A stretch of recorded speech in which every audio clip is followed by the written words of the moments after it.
Hi, my name's Viropoulos. I'm a business owner and a family man with 2 young children.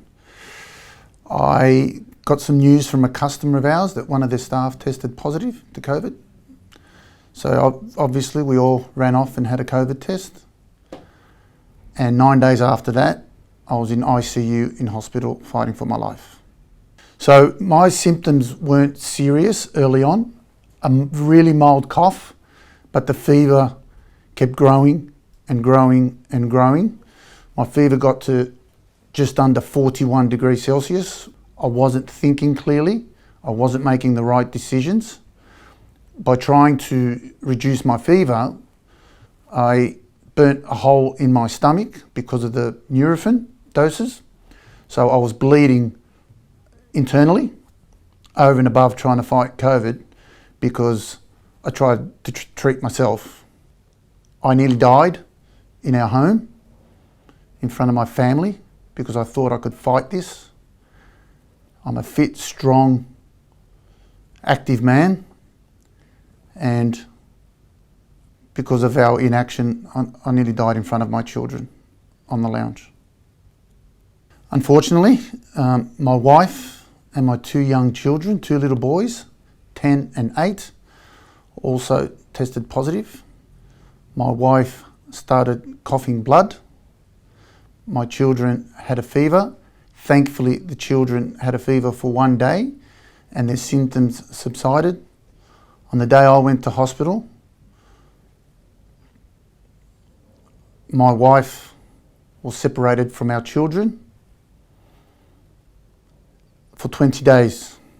My children were on their own without their mother and father. And we were fortunate that they went to a pilot program at Randwick Children's Hospital. So they had great care. They were together. We, through our family, got them what they needed into the hospital. So in that regard, we were blessed that the New South Wales government and New South Wales Health had such a system to protect children from the trauma of both parents being in hospital. The doctor asked me to ring my loved ones and tell them my goodbyes because after the scans of my chest, the doctors felt that I would not survive. So I made that call to my wife, who by this stage was in hospital. I was in ICU for 16 days, in a coma for 12. 3.5 weeks in total in hospital. The doctors had informed me that I was on the verge of the machines being turned off several times. Surviving COVID is one part of the story.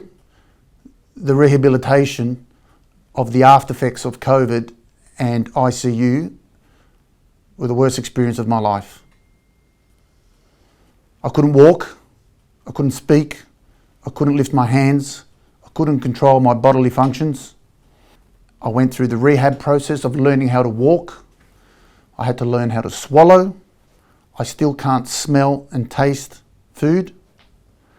I have neurological nerve damage, so I shake a lot and I have a lot of pain in the extremities of my body, such as my feet, which I'm taking medication for right now. I need oxygen at night when I go to bed, which is 2 tubes in your nose via a special machine, which costs $5,000. It's not just COVID, it's what it does to you after. Do not let this happen to your family, your loved ones, your wife, your children, your friends. Do what you need to do, listen to the professionals and protect yourself from this insidious disease.